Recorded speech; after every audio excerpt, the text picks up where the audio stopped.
আসসালামু আলাইকুম রহমতুল্লাহি ওবরকাতুহু। সম্মানীয় দর্শক, 2025 সনের ডিসেম্বর মাসের যে বিজয়ের দিবস 16ই ডিসেম্বর, এই 16ই ডিসেম্বরটি মূলত জামাতের রাজনৈতিক জীবনের প্রথম বিজয় দিবস। এত বড় বিজয় জামাতের জীবনে কোনোদিন আসেনি, আর আগামীতে আসবে কিনা একমাত্র আসমানের মালিক মহান আল্লাহ রাব্বুল আলামিন জানেন।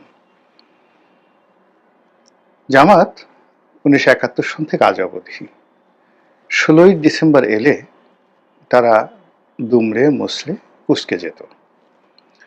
তাদের জবানে ভাষা থাকতো না, সেটা এরশাদ আহমদ হোক, জিয়া রহমান সাহেবের আমল হোক, বা যে কোনো জমানা হোক।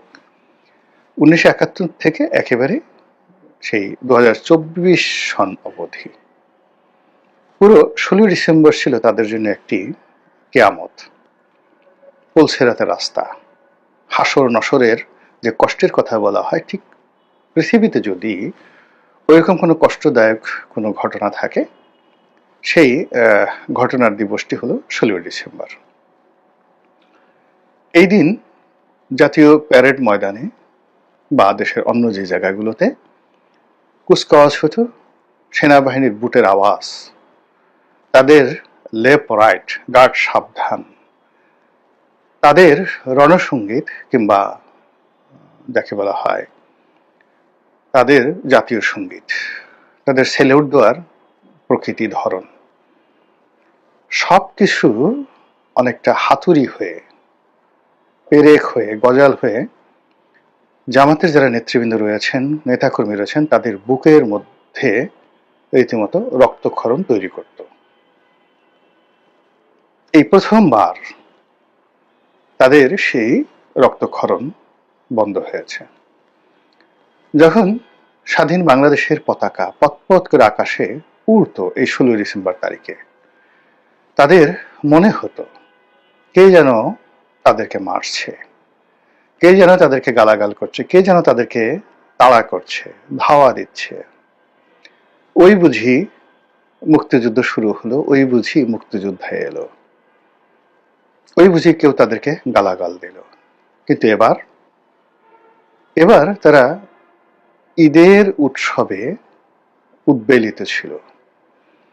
যে পতাকা একটা সময় তাদের আতঙ্কের বিষয় ছিল, যে পতাকা নিয়ে মুক্তিযোদ্ধারা সদম্ভে ঘুরে বেড়াতো, রিক্সাওয়ালা ঠেলাওয়ালা থেকে শুরু করে রাজপথে যারা সেই টেম্পু চালাতো, এমনকি ঠেলা গাড়ি চালাতো, তারা গত 54-55 বছর ধরে বিজয়ের মাসে পতাকার রং গায়ে মেখে জাতীয় পতাকার ছোট্ট একটি, যাকে বলা হয় সেই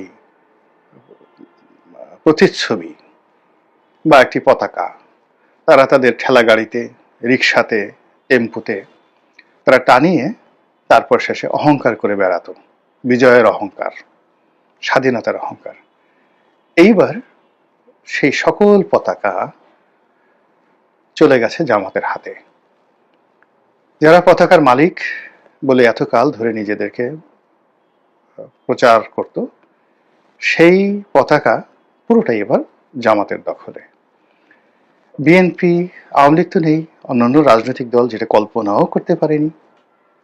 তারা ভাবছিল যে কি করবে, কিন্তু তাদের ভাবনার আগে জামাতের আমির হাজার হাজার নেতাকর্মীদেরকে লাল সবুজের পতাকায় সজ্জিত করে ঢাকার রাজপথে অনেকটা প্রভাত ফেরির মতো, 21শে ফেব্রুয়ারির প্রভাত ফেরির মতো কুয়াশাচ্ছন্ন ঢাকাতে তারা এবার যে বিজয় মিছিল করলেন, এই বিজয় মিছিল গত 54 বছরে বঙ্গবন্ধু করতে পারেনি, বঙ্গবন্ধুর দল করতে পারেননি, জিয়াউর রহমান সাহেব করতে পারেননি, কোনো মুক্তিযোদ্ধা করতে পারেননি, এতটা সুশৃঙ্খল। এবার জামাতের হাতে জাতীয় পতাকা, জামাতের হাতে লাল সবুজের রং এত চমৎকারভাবে মানিয়েছে, অবশ্যই দৃষ্টি মনে হয়েছে যে জামাত সত্যিকার অর্থে মুক্তিযুদ্ধ করেছে।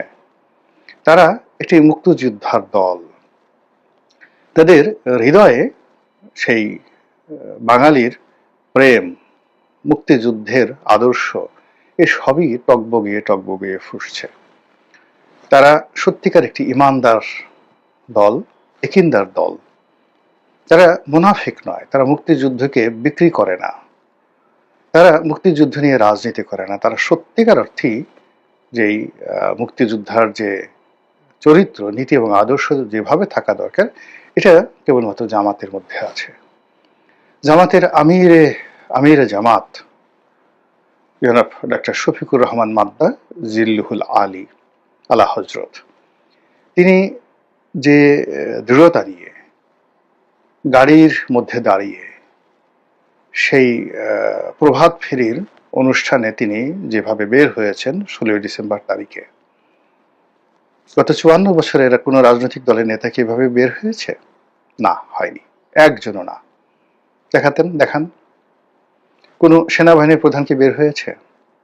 কোনো অন্তর্বর্তীকালীন সরকার, তত্ত্বাবধায়ক সরকার, কোনো মুক্তিযোদ্ধা কমান্ডার, বাংলাদেশে তো একটা মুক্তিযুদ্ধ মন্ত্রণালয় আছে, সেই মন্ত্রণালয়ের মন্ত্রী, কিংবা মুক্তিযোদ্ধাদের যে কেন্দ্রীয় কমান্ড কাউন্সিল সেটার একজন চেয়ারম্যান থাকেন, তারা এই গত 54 বছরে জামাতের আমিরের মতো এভাবে সুসংগঠিত হয়ে ভোর 6টার সময় বা 5টার সময়, মানে তারা যে মিছিলটা আয়োজন করেছে, আমার ধারণা যে একেবারে সূর্য ওঠার আগে। তো সূর্য ওঠার আগের এই অনুষ্ঠানটি আয়োজন করতে তাদেরকে মূলত তাহাজ্জুদ নামাজ পড়ে বের হইতে হয়েছে ঘর থেকে 2টোর সময়।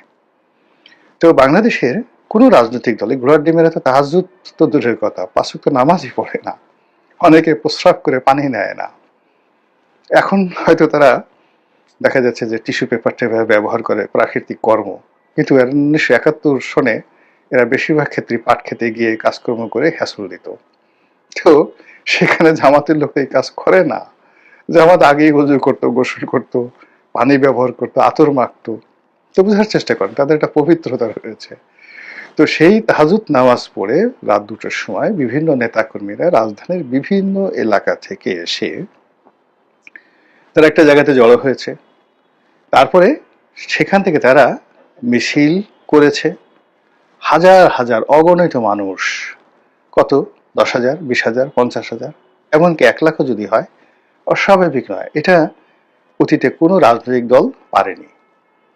এরা রাত 2টার সময় আপনি বিএনপির লোকদেরকে যদি বলেন, একজনকে বিএনপি যে যারা এমপি প্রার্থী হয়েছে তাদেরকে যদি রাত 2টার সময় আসতে বলতেন যে তোমরা ইঞ্জিনিয়ারিং ইনস্টিটিউশন যেটা আছে রমনার ওখানে, রমনা পার্কের উল্টো দিকে, এখানে রাত 2টার সময় আসবা, তারপর তাহাজ্জুদ নামাজ পড়বা জামাতে, তারপরে এই সকালবেলা বিসমিল্লাহ 6টার সময় আমরা সবাই সারিবদ্ধ হয়ে একেবারে মিলিটারি কায়দায়, সেনাবাহিনী যেভাবে মার্চ ফার্স্ট করে, যেভাবে কুচকাওয়াজ করে, সেখানে যে ধরনের বিভিন্ন ব্যাটালিয়ান, বিভিন্ন রেজিমেন্ট, বিভিন্ন আর্মোরার ইউনিট, তারা যেভাবে আলাদা আলাদা থাকে, ওভাবে বাংলাদেশের এই ঢাকা শহরের যে সংসদীয় আসনগুলো আছে, তোমরা এইভাবে 17টি ভাগে বা 20টি ভাগে আলাদা আলাদা রেজিমেন্ট তৈরি করে প্রত্যেকটা রেজিমেন্টের দলে সামনে সেই তোমাদের প্রার্থীরা থাকবে আর পেছনে নেতাকর্মীরা থাকবে, যেন আমরা বুঝতে পারি কোন রেজিমেন্টে কত লোক আছে। কাজে এক একটা ইউনিটে যদি 2,000 লোক করে থাকে, 17 দেখো না 34,000 লোক তোমরা উপস্থিত হবে।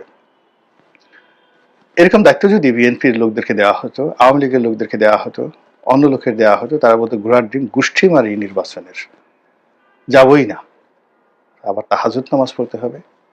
কিন্তু জামাতের যারা লোকজন আছে তারা দেখেন, আমি হয়তো আপনারা এর মধ্যে স্যাটায়ার খুঁজতে পারেন, কিন্তু 2টোর সময় যখন উঠছে, যে লোকটা 2টোর সময় উঠছে, যে 5 ওয়াক্ত নামাজ কালাম পড়ে রাতে 2টার সময় যে কোনো একটা কাজে উঠলে সে রেগুলার তাহাজ্জুদ গুজারি না হলেও ওই দিন সে তাহাজ্জুদ নামাজ পড়বে। আর এই যে জামাত যে অনুষ্ঠানটি আয়োজন করেছে, প্রত্যেকটা লোককে রাত 2টোর সময় তাকে উঠতে হয়েছে। তো নেতার প্রতি কমান্ড না থাকলে, আপনি এটা নিয়ে ঠাট্টা মস্করা করার কিছু নেই। নেতার প্রতি কমান্ড না থাকলে, দৃঢ়স্বর না থাকলে এই কাজ করতে পারে না। তো সেই কাজ করে কি হলো দেখুন, রোজার মাসে ঠিক যেভাবে সেহরি খেতে ওঠে, ঠিক ওইভাবে জামাতের নেতার হুকুমে হাজার হাজার মানুষ রাজপথে নেমে এসেছে।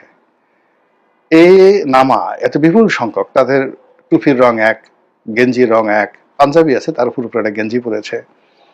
তো সব মিলিয়ে যে প্রদর্শন 16 ডিসেম্বর দিল, মানে এটা প্যারেড ময়দানে সেনাবাহিনী যে প্যারেড প্রদর্শন করে তাতে কয়জন সেনাবাহিনীর লোকজন থাকে? 1000-2 বড়জোর।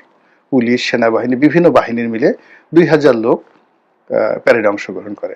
কিন্তু জামাত তো এখানে যদি 50,000 লোক এই প্যারেড করে থাকে এবং স্বতঃস্ফূর্ত যে লাল সবুজে তারা রাজপথ মানে করে দিয়েছে, ফলে এইবারে 16 ডিসেম্বরে জামাত যে ইতিহাস তৈরি করেছে, এই ইতিহাস অন্য কোনো রাজনৈতিক দলকে করতে হলে তাকে অনেক কাঠখড় পোড়াতে হবে, একেবারে জীবন বের হয়ে যাবে। 2 নম্বর হলো, একবার যেহেতু এই পতাকা তাদের হাতে চলে গেছে, এখন তাদের কাছ থেকে এই পতাকা আনতে হলে আপনাকে আরো অনেক শক্তিশালী হতে হবে, অনেক রেজিমেন্টেড হতে হবে, সংঘবদ্ধ হতে হবে। রেজিমেন্টেড মানে কমান্ডের অধীনে সংঘবদ্ধ। তো একটা কমান্ড মানে নির্দেশ, তার সঙ্গে সঙ্গে একটা ডিসিপ্লিন, এবং সেই ডিসিপ্লিন করার জন্য আপনাকে দীর্ঘদিন লেফট রাইট করতে হবে। জামাতের লোকজন লেফট রাইটে অভ্যস্ত আর্মিদের মতো, তো সেই লেফট রাইট করতে হবে। এখন সেটা বিএনপির যারা লোকজন আছে তাদেরকে সেই লেফট রাইট করতে মানে টেরিবল অবস্থা। এরপরে ধরেন জামাতের আমির যেভাবে ধরেন মাথায় একটা টুপি পরেছেন, তার সফেদ পাঞ্জাবি, তার সঙ্গে দাড়ি, আপনার যে কোনো লোক দেখলেই আপনাকে একজন অলি আল্লাহ মনে করবে। এখন তারেক রহমান সাহেবকে যদি এইভাবে দাঁড়িয়ে রাখতে হয়, সজীব ওয়াজেদ জয়কে যদি এইভাবে দাঁড়িয়ে রাখতে হয়, ওই সুরত নিতে হয়, এটা তাদের জন্য খুবই রকম ঝামেলা হয়ে যাবে আর কি। কাজেই এই যে পতাকা চলে গেছে তাদের হাতে, এই পতাকা ফিরে আনার জন্য অনেক কষ্ট করতে হবে। থার্ডলি, জামাত এই কাজটা করেছে যে কাজ নিয়ে আপনি কোনো বিতর্ক করতে পারবেন না। মানে এই যে প্রভাত ফেরির সময় সকালবেলা এই যে আসছে, মিছিল করেছে, 71-এর পক্ষে কথা বলেছে, মুক্তিযুদ্ধের পক্ষে কথা বলেছে, তারপর হাতে পতাকা তুলে নিয়েছে, এই কথা নিয়ে আপনি কোনো শব্দ করতে পারবেন না। দ্বিতীয় ফেজে গিয়ে তারা যে কাজটি করেছে, তাদের যে সকল বিতর্কিত নেতৃবৃন্দ